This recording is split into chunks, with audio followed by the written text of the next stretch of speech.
permettez-moi de vous saluer, frères et sœurs, tout d'abord, et puis à tous ceux et à toutes celles qui pourront ce soir entendre la voix. Vous saluer dans le nom de Jésus. Et comme a dit notre frère, le pasteur Johan, combien il est bon d'être au bénéfice de l'œuvre du Seigneur. Alléluia. Paul a dit « Je suis ce que je suis par la grâce de Dieu », mais en disant cela, il n'était pas nu. En disant cela, il n'était pas sans espérance. En disant cela, il n'était plus dans la condamnation, mais il était au bénéfice de l'œuvre de Jésus-Christ. Et dès que nous sommes au bénéfice de l'œuvre de Jésus-Christ, la Bible dit que nous passons des ténèbres à la lumière, nous passons de Satan à Dieu, nous passons de Bélial à Christ, et nous pouvons vivre et partager la liberté glorieuse des enfants de Dieu. Amen. Soyez bénis, bien-aimés. C'est dans une réunion comme celle-ci que vous pouvez goûter à la grâce de Dieu, que vous pouvez expérimenter dans votre vie d'une manière personnelle la délivrance. Et peut-être que quelqu'un est venu avec un problème majeur, peut-être que quelqu'un est venu en étant conscient de la maladie qui est là et du diagnostic qu'on lui a donné et qui sait que, humainement parlant, médicalement parlant, il n'y a pas de solution. Eh bien, je peux vous dire ce soir que dans la foi et dans le nom de Jésus, vous n'avez pas une solution, mais vous avez toutes les solutions que vous voulez. Alléluia. Et si tu crois ce soir, quelle que soit la situation dans laquelle tu te trouves, quel que soit le problème dans lequel tu es, quelle que soit la vallée que tu traverses, si tu crois ce soir, Jésus va venir à ton aide. Il va te guérir, il va te délivrer, il va te mettre au large, car c'est ainsi qu'est le Seigneur de l'Évangile. Alléluia. Alors, j'aimerais citer avec vous 3 références de l'Écriture. La première dans la première épître de Jean au chapitre 3 et au verset 8, c'est la deuxième partie de la phrase « Le Fils de Dieu a paru afin de détruire les œuvres du diable. » Et dans 1 Jean 3, 5, Jean dit « Or, vous le savez, Jésus a paru pour ôter les péchés, et il n'y a point en lui de péché. » Et la troisième référence se trouve dans l'épître de Paul aux Romains, au chapitre 3 et au verset 8, au chapitre 3 et au verset 23, voici ce qui est dit, « Car tous ont péché et sont privés de la gloire de Dieu, et ils sont gratuitement justifiés par sa grâce, par le moyen de la rédemption qui est en Jésus-Christ. » Amen. Amen. Et si le problème de notre vie n'était pas l'autre, n'était pas la condition dans laquelle nous sommes, et si le problème de notre vie n'était pas notre mari, notre femme ou notre frère, s'il était ailleurs, si le problème de notre vie était avant tout et par-dessus tout le péché. À tort, quelquefois, nous pensons que le problème, c'est les autres. À tort, parfois, nous pensons que le problème, c'est à cause de cette situation, de cet événement tragique ou de cet événement d'injustice qui finalement nous atteint et nous empêche de nous épanouir, nous empêche d'être heureux. Et si le problème était ailleurs? Il serait intéressant d'y réfléchir. Parce que la Bible nous dit que le problème de l'homme, il est ailleurs. Le problème de l'homme, il est dans son cœur, par une loi qui agit en lui et qui s'appelle le péché.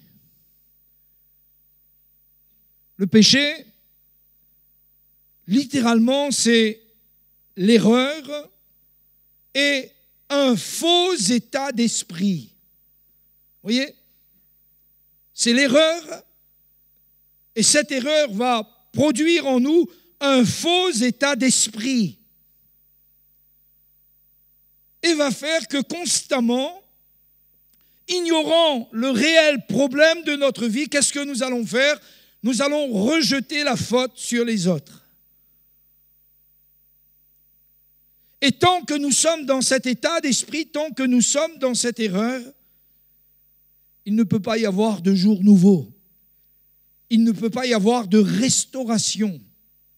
Il ne peut pas y avoir de guérison. Et quand le Seigneur Jésus est venu, il est venu avec cette pleine conscience que le problème de l'humanité, le problème des hommes, c'est le péché. Et tant que ce problème-là n'est pas réglé, eh bien, ce que nous avons vu, ce que la Bible dit, c'est le diable qui domine. C'est le diable qui s'impose. C'est le diable qui aveugle. C'est le diable qui domine. C'est le diable qui a servi.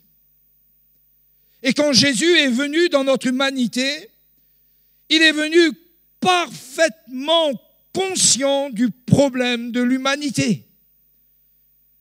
Et c'est pour cela, mes chers amis, mes chers frères et sœurs, qu'il ne s'est pas découragé, qu'il ne s'est pas rétracté, qu'il n'a pas retiré sa vie sur l'autel jusqu'à ce que le sacrifice de sa vie soit offert à la croix, et qu'ayant porté nos péchés, nos iniquités, il dira, Père, voici tout est accompli, je remets mon esprit entre tes mains. L'apôtre Paul dit ceci, par le Saint-Esprit, bien évidemment, que tous ont péché et sont privés de la gloire de Dieu. Ça, c'est un état de fait. Ce n'est pas parce que nous faisons quelque chose de mal que nous péchons. C'est parce que nous sommes profondément pécheurs que le mal domine sur nous.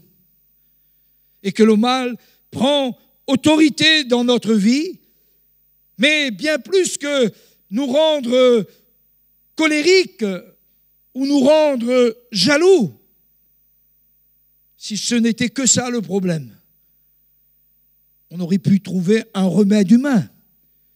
Mais lorsque l'apôtre Paul parle du péché, il dit le péché nous prive de la gloire de Dieu. Et l'homme ne peut pas vivre véritablement sans la gloire de Dieu.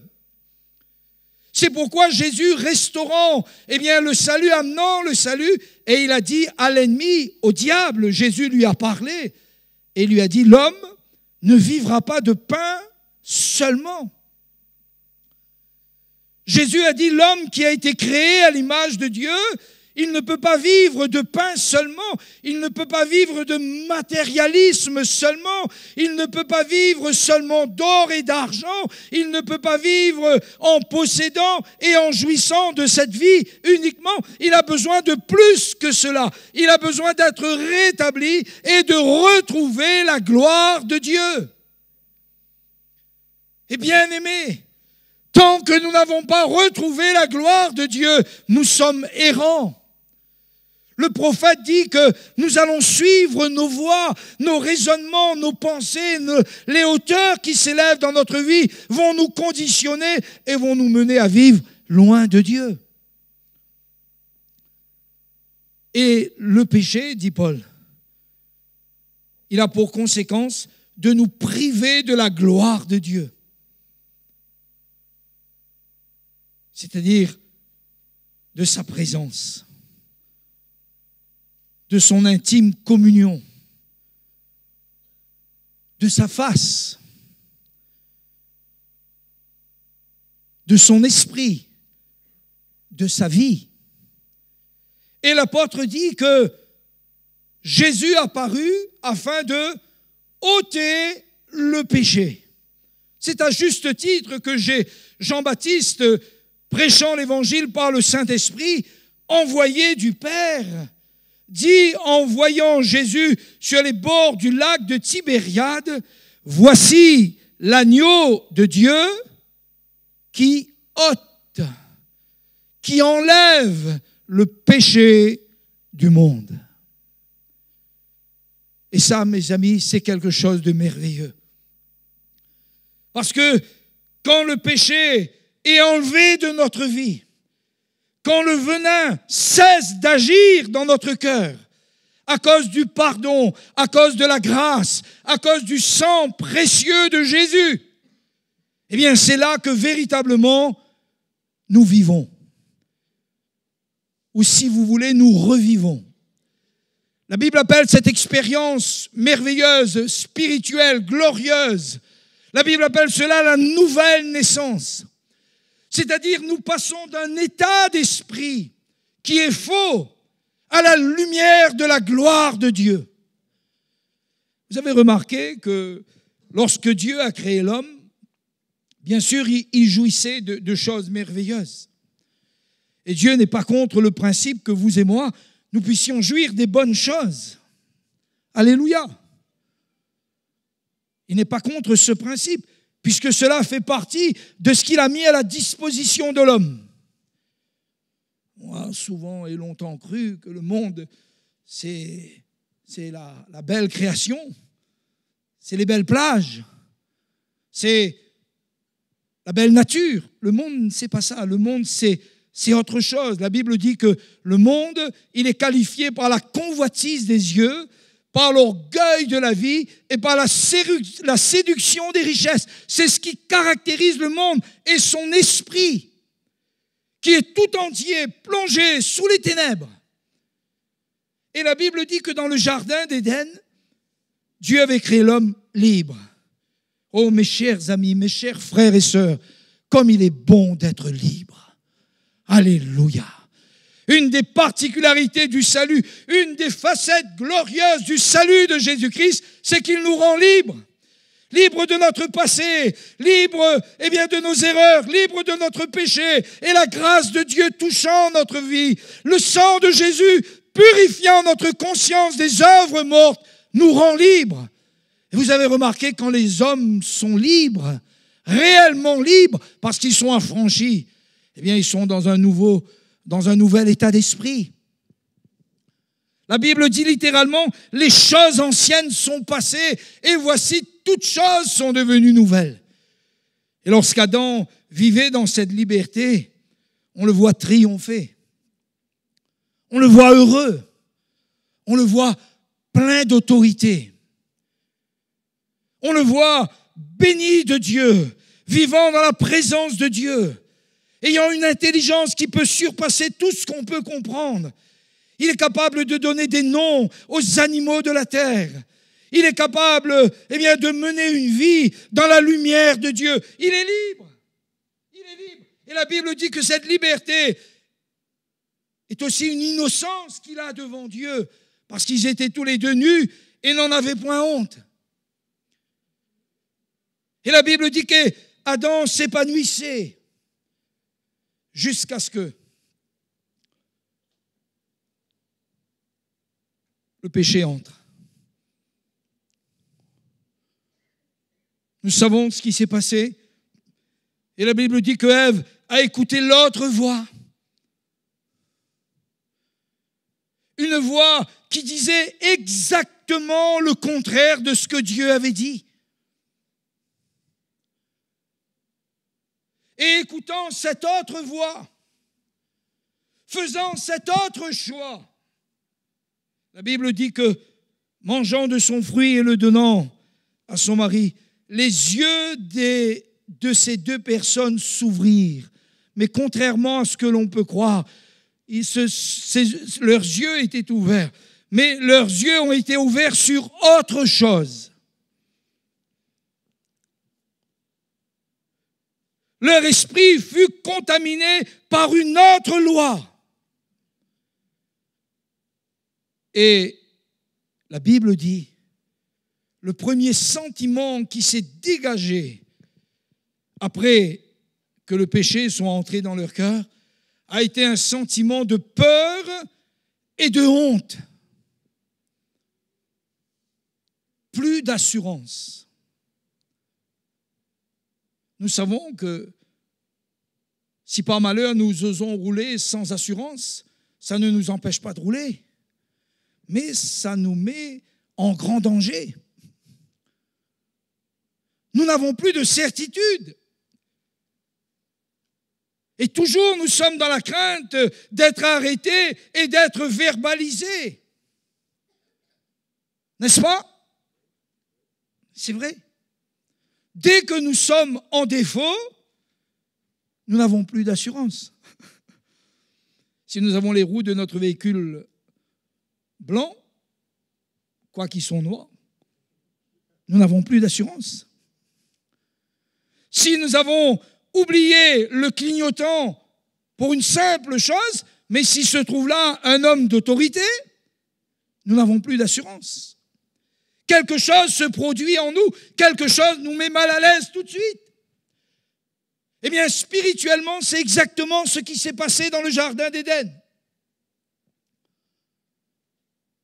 Dès que le péché est entré dans leur cœur, par la voie de la désobéissance, ils n'ont plus d'assurance. Et la première chose qui fut étrange, alors que cette voix de Dieu amenait tant de sécurité dans leur cœur, alors que cette voix de Dieu les aidait à s'épanouir, à être ce qu'ils devaient être, eh bien, des êtres créés à l'image de Dieu. Dès qu'ils entendirent cette voix, ils ont eu peur.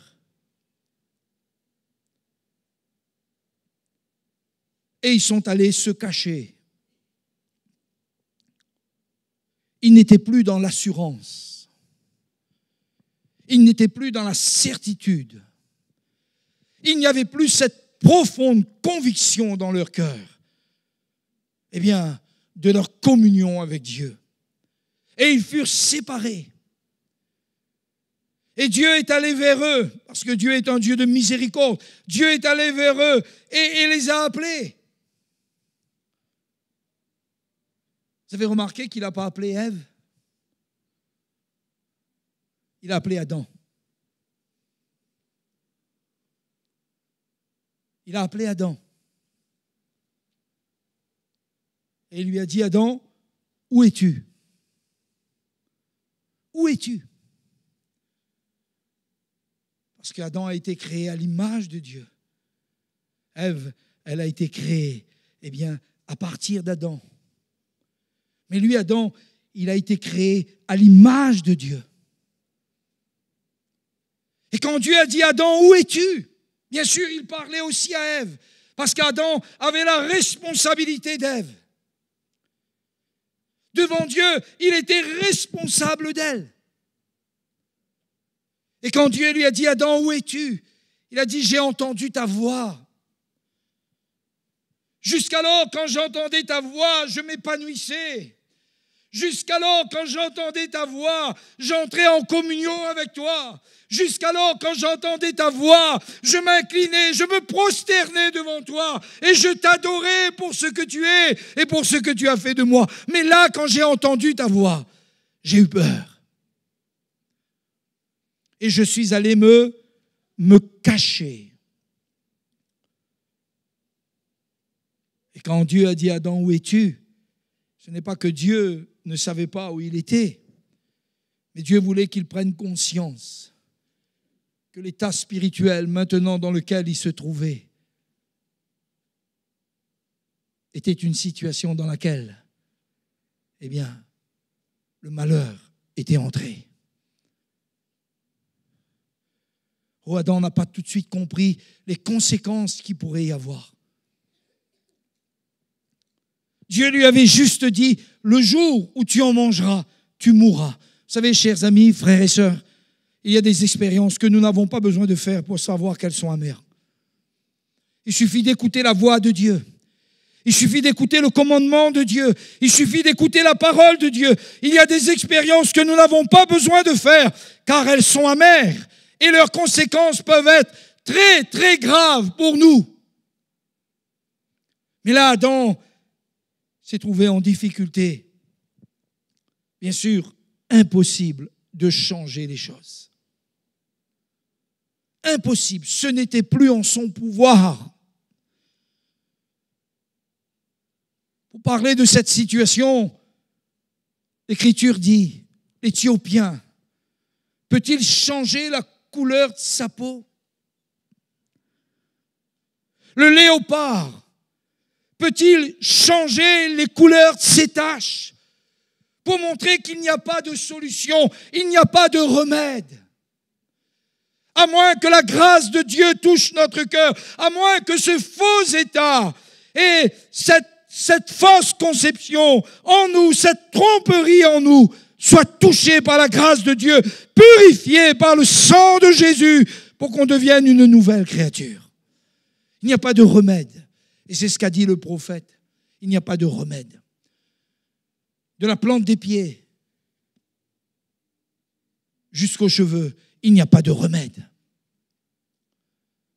Il n'y a pas de remède. Il n'y a pas de remède au péché. Ni l'argent, ni l'éducation, ni la morale, ni la religion, ni rien, ni personne ne peut régler ce problème dans notre vie jusqu'à ce que la grâce de Dieu nous touche. Jusqu'à ce que la miséricorde et la rédemption qui est en Jésus-Christ deviennent notre partage, parce que nous nous repentons et que nous acceptons que le Seigneur règle le problème de notre vie. Vous avez remarqué comment Adam est devenu faux? C'est la première fois qu'il a accusé sa femme. Jusqu'à présent, il l'appelait chérie. S'il parlait le créole, il aurait dit mien maou. Hein? Jusqu'à présent, il n'y avait pas de problème entre lui et sa femme. Ils étaient vraiment une seule chair. Ils étaient en communion. Ils étaient dans une relation parfaite parce que Dieu était présent. Mais dès que le péché est entré, vous avez vu ce qu'il a fait? As-tu mangé du fruit? Il a dit, c'est pas moi. Et voilà ce que nous fait dire le péché. C'est jamais nous. C'est pas moi. C'est pas moi. C'est la femme que tu as mise à mes côtés. Vous voyez ce que fait Adam? Vous voyez comment il réagit dans cette situation? Tout de suite, qu'est-ce qu'il fait? Il rejette la faute sur l'autre. C'est l'erreur du péché. C'est le faux état d'esprit du péché. C'est pourquoi l'Évangile nous restaure quand le Seigneur nous dit, si nous nous repentons, si nous entrons en nous-mêmes, si nous revenons à nous-mêmes, et si nous examinons notre propre cœur devant Dieu, en disant, oui Seigneur, oui, j'ai fait erreur. Oui, j'ai été dans un faux état d'esprit. Oui, je me suis fourvoyé, mais je m'en repens. Je m'humilie devant toi. Règle le problème de ma vie. Règle le problème de mon existence. Règle le problème de mon humanité, Jésus. Viens et pardonne mon péché. Le Seigneur a fait une promesse à Adam. Quand nous sommes accusés dans notre conscience, Jésus nous fait une promesse. La promesse qu'il est en mesure de nous pardonner. La promesse qu'il est en mesure de nous restaurer. La promesse qu'il est en mesure de nous faire naître de nouveau.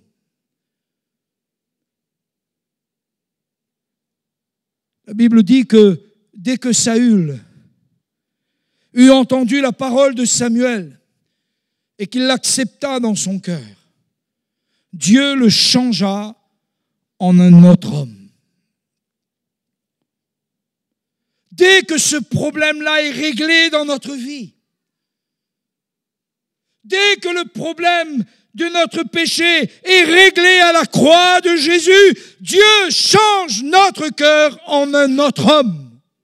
Alléluia! Et il met en nous des choses nouvelles. Il met en nous un avenir et de l'espérance. Il ouvre pour nous une voie dans laquelle nous allons trouver un chemin tout tracé. Et la Bible dit que dès que Saül sortit de la présence de Samuel, son cœur fut changé en un autre homme. Il a eu un cœur nouveau. Voilà ce dont nous avons besoin, mes frères et mes sœurs. Nous avons besoin, chers amis, vous qui m'écoutez, un cœur nouveau. Un jour, David a supplié le Seigneur. Il est tombé à genoux. Il a pleuré devant Dieu. Il a dit, ô Dieu, je t'en supplie, crée en moi un cœur pur. Renouvelle en moi un esprit bien disposé. Je suis roi, j'ai fait des exploits, je suis honoré de ton peuple, mais quelque chose ne va pas entre toi et moi. Je ne trouve plus ta face, je ne trouve plus ton cœur, ô Dieu. Aie pitié de moi, change mon cœur, Seigneur.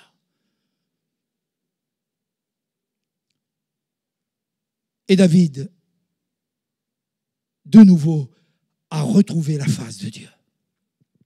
David, de nouveau, a trouvé le cœur de Dieu. Quand Paul parle du péché, il dit, il nous prive de la gloire de Dieu. Il nous prive de la gloire de Dieu. Or, nous le savons, bien-aimés, nous avons besoin de cette gloire. Nous avons besoin de la gloire de Dieu dans notre cœur. Nous avons besoin de la gloire de Dieu dans notre vie. Nous avons besoin de la gloire de Dieu dans notre esprit. Nous avons besoin de la gloire de Dieu dans notre conscience, c'est-à-dire de sa sainte présence qui nous élève et de sa sainte présence qui nous guérit.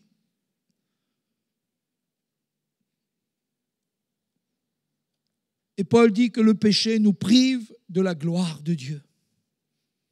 Peut-être que tu as tout. Peut-être que tu as un compte en banque faramineux. Peut-être que tu as du renom. Peut-être que tu as fait des exploits. Mais j'aimerais te poser cette question. La gloire de Dieu est-elle dans ton cœur? La présence de Dieu est-elle ton partage? Te couches-tu et t'endors-tu en paix? Comme a dit le psalmiste, voici je me couche et je m'endors en paix, car tu me donnes de la sécurité où? Dans ma demeure. Voilà un homme qui a expérimenté la grâce du Seigneur. Alors il n'y a pas de remède. Il n'y a pas de remède. L'éducation, l'argent, la réussite, la morale, l'élévation ne sont pas des remèdes contre le péché. Il n'y en a pas. Il n'en existe pas.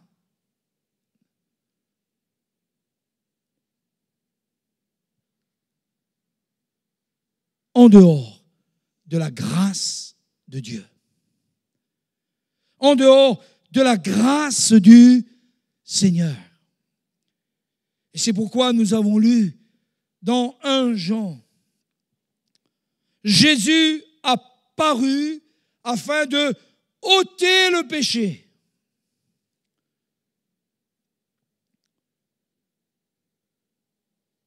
Le Seigneur, en parlant dans sa parole, voici ce qu'il dit, je prendrai tes péchés, je les jetterai au loin dans la mer et je ne m'en souviendrai plus. C'est extraordinaire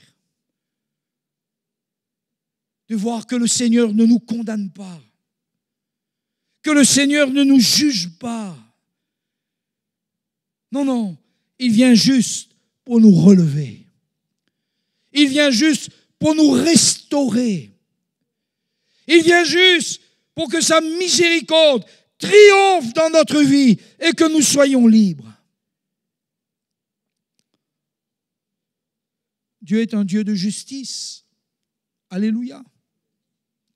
Et quand la Bible dit que Jésus est apparu pour ôter le péché, bien évidemment, l'apôtre Jean parle ici, bien évidemment, de la rédemption qui se trouve en Jésus-Christ, de l'œuvre de la croix, de l'œuvre du sang précieux qui a coulé. Là, lorsque Jésus, entre ces deux brigands, a été crucifié,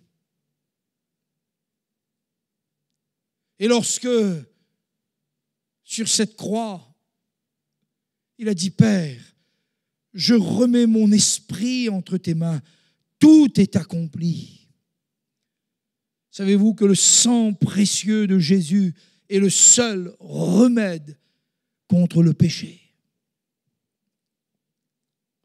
C'est le seul remède efficace. Mais ce sang nous amène où? Ce sang nous amène à la croix. Ce sang nous amène à la repentance. Ce sang nous amène à comprendre que le problème, il n'est pas chez les autres, il est vraiment chez nous. Et là, en le reconnaissant et en demandant à Dieu de créer en nous un cœur pur et un esprit bien disposé, le Seigneur va enlever le péché. Il va enlever la mort qui est dans notre vie. Il va enlever les ténèbres qui sont dans nos cœurs et dans nos pensées. Et en enlevant le péché, eh bien le Seigneur va nous purifier, nous laver, nous sanctifier. Et il va nous donner un cœur nouveau. Chers amis, vous pourriez gagner toutes les richesses de la terre. Vous verrez que les problèmes restent les mêmes. Vous pourriez habiter dans la plus belle des maisons. Vous pourriez vivre dans la plus belle des cités. Vous pourriez avoir tout ce que le cœur de l'homme désire, mais vous verrez que le problème n'est pas réglé pour autant.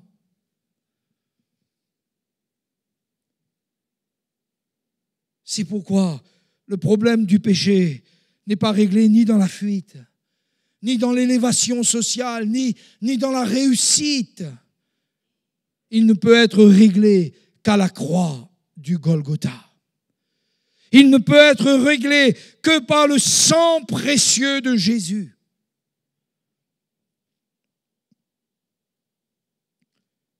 Adam a accusé sa femme,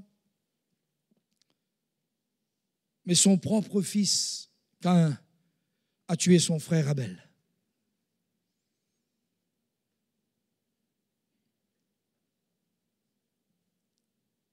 C'est terrible. Et là, quand Dieu vient vers Caïn pour lui dire, mais où est ton frère? Où est ton frère?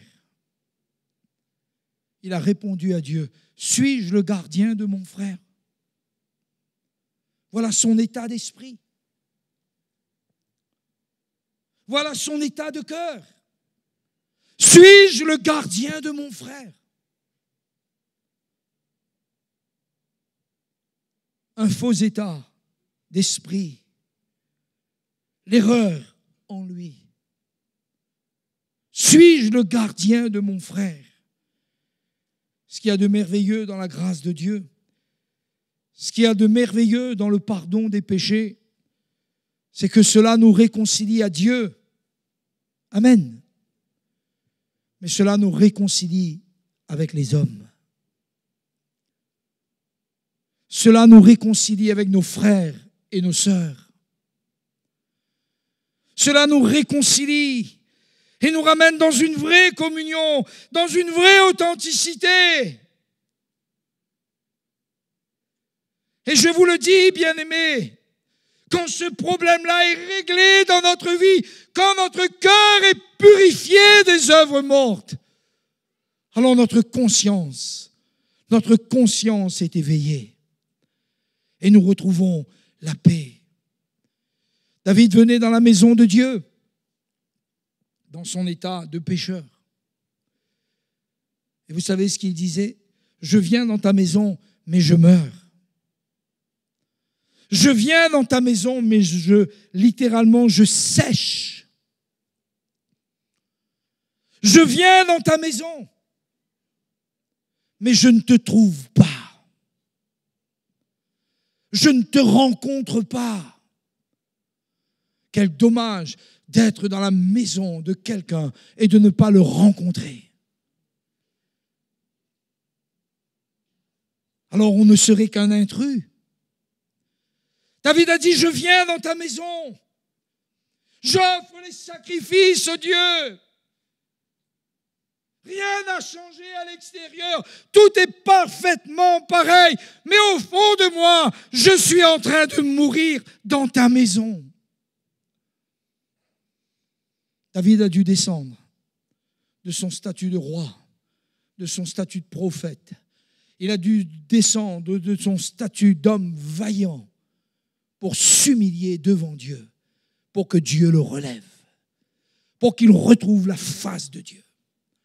Et je vous dis, mes bien-aimés, quels que soient les problèmes, quelles que soient les erreurs qu'on aurait pu commettre, quelles que soient les indélicatesses, quel que soit l'aveuglement dans lequel on ait pu se trouver, oh, je vous le dis que devant le Seigneur, il y a de la miséricorde pour chacun de nous. Il y a de la miséricorde pour toi et pour moi devant Dieu.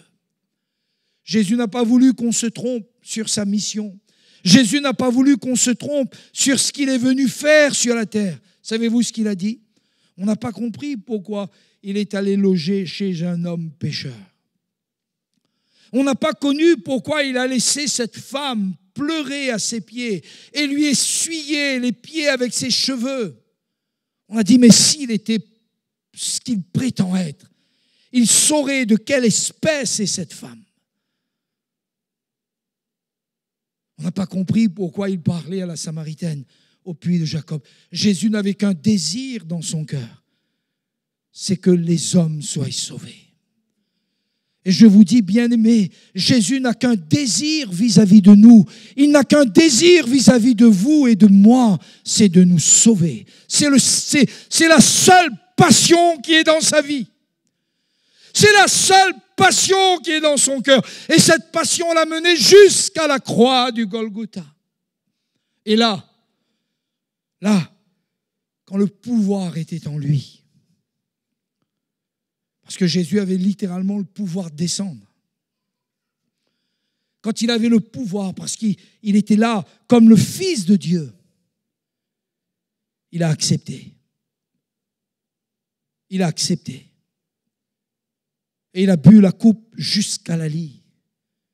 Et Seigneur, jusqu'à cette lie, Jésus, se trouvait mon iniquité, se trouvait mon péché, se trouvait mon faux état d'esprit, se trouvait mon erreur, jusqu'à la lie, jusqu'à ce que toute faute soit expiée, jusqu'à ce que tout péché soit pardonné.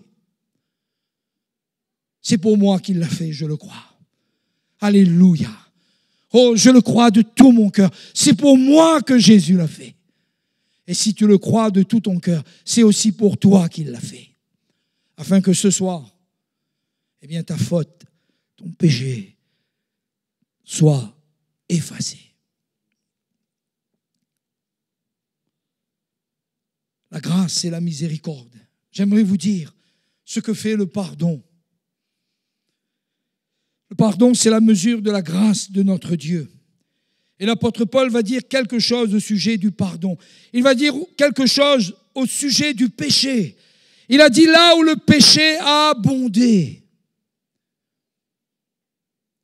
C'est-à-dire que là où il a fait des ravages, là où il a séparé, là où il a divisé, là où il a ruiné, là où il a mis de la haine, de la jalousie, de la rivalité, là où il a fait son œuvre de mort, là même, la grâce va surabonder. Et c'est ça qui est merveilleux. c'est que nous pouvons relever notre tête. Amen. C'est que nous pouvons retrouver la face de Dieu et le cœur de Dieu. Ça, c'est la bonne nouvelle de l'Évangile. Et même si les péchés ont abondé, la grâce a surabondé. Les deux mots ne sont pas le même. Et dans le grec, quand il est dit que le péché a abondé, c'est une mesure qui peut être comptée. Mais quand il est dit que la grâce a surabondé, c'est une mesure qui ne peut pas être comptée parce qu'elle est rajoutée par-dessus en abondance. Vous savez, Dieu est un Dieu de pardon. Amen. Amen. Dieu est un Dieu de pardon. Dieu a pardonné David. Alléluia. Dieu a pardonné David. David avait eu beaucoup de femmes. C'était l'ancienne alliance. Et nous n'avons droit qu'à une seule femme. Hein? Amen. Alléluia. Il ne nous est pas permis de prendre la femme de notre frère. Dieu ne nous le permet pas. David avait plusieurs femmes. Quelle est la femme que Dieu a restaurée?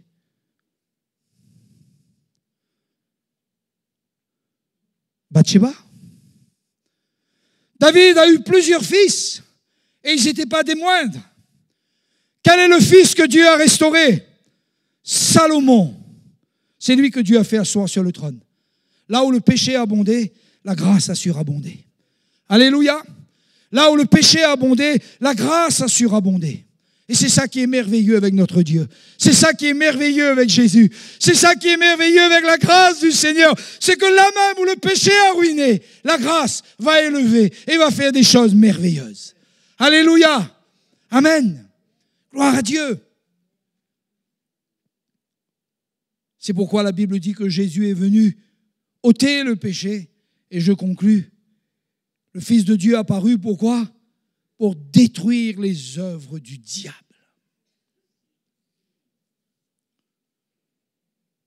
Souvent, nous pensons que l'œuvre du diable, c'est la misère, c'est la possession démoniaque. C'est vrai. Mais une des œuvres les plus terribles que fait le diable, un des pouvoirs qu'il exerce avec autorité sur ce monde, c'est un pouvoir d'aveuglement.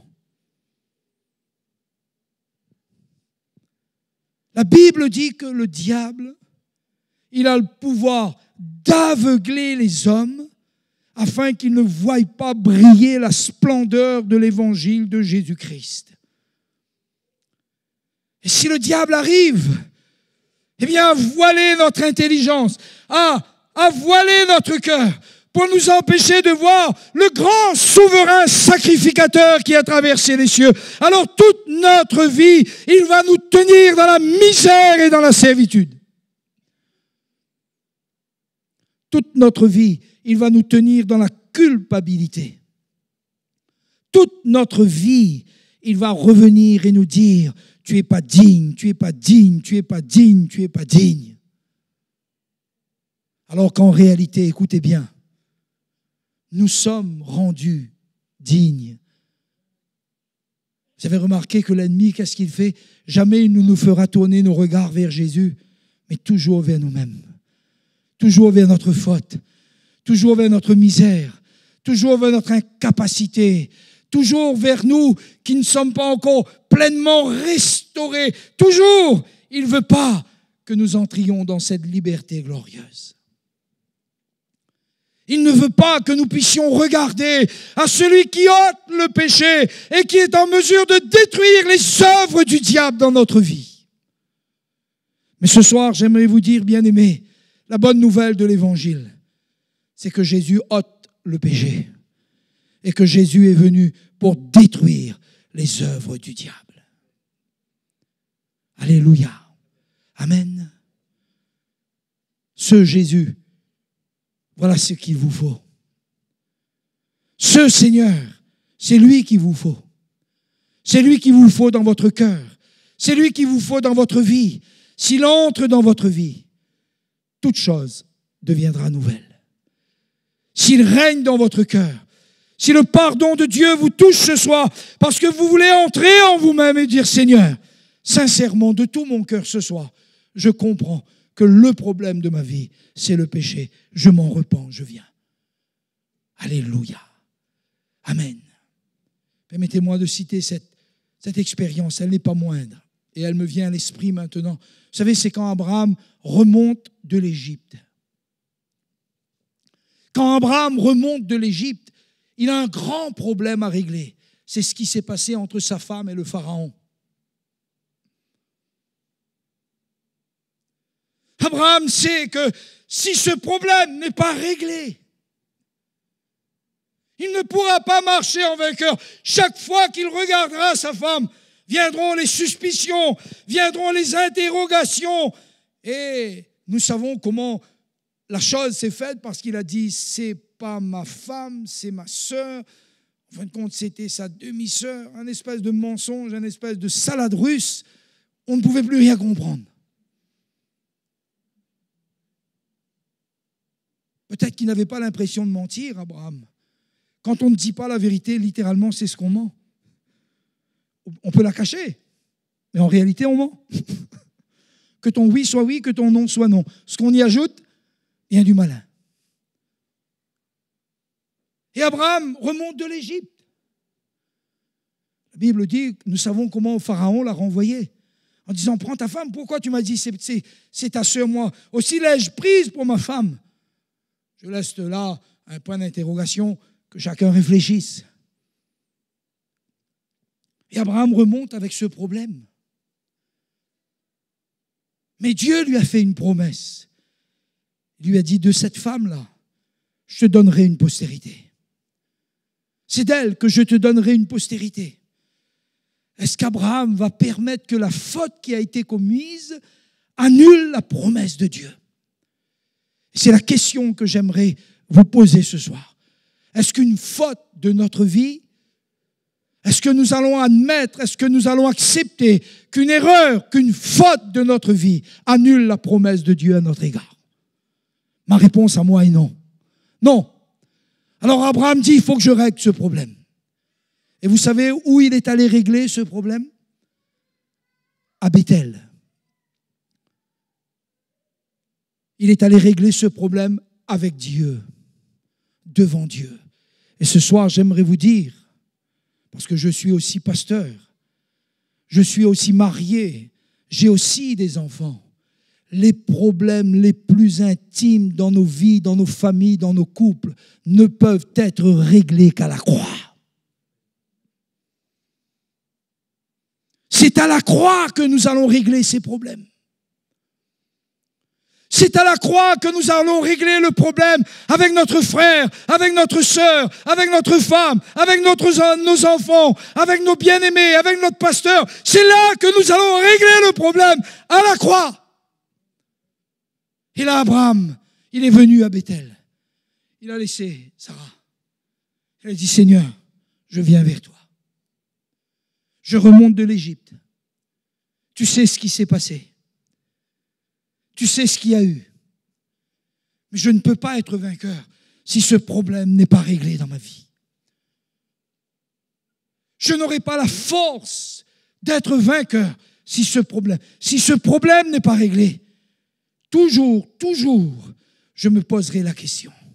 Toujours, l'ennemi trouvera une astuce, un moment pour me rappeler. C'est exactement ça, mes bien-aimés. Quand le problème n'est pas réglé, l'ennemi, il a son temps. Il va juste attendre qu'une occasion soit donnée pour que le problème remonte à la surface. Oh, ce soir, comme il est bon pour nous, comme il est bon pour toi, comme il est bon pour moi, de régler tous nos problèmes à la croix. Et laisser le précieux sang de Jésus couler sur mon âme. Laissez le précieux sang de Jésus couler sur ma vie. Oh Seigneur, fais cette œuvre de restauration. La Bible dit que là où il y a des ruines, il relèvera. Là où il y a d'antiques décombres, il rebâtira pour la seule gloire de son nom. Tout est possible à Dieu.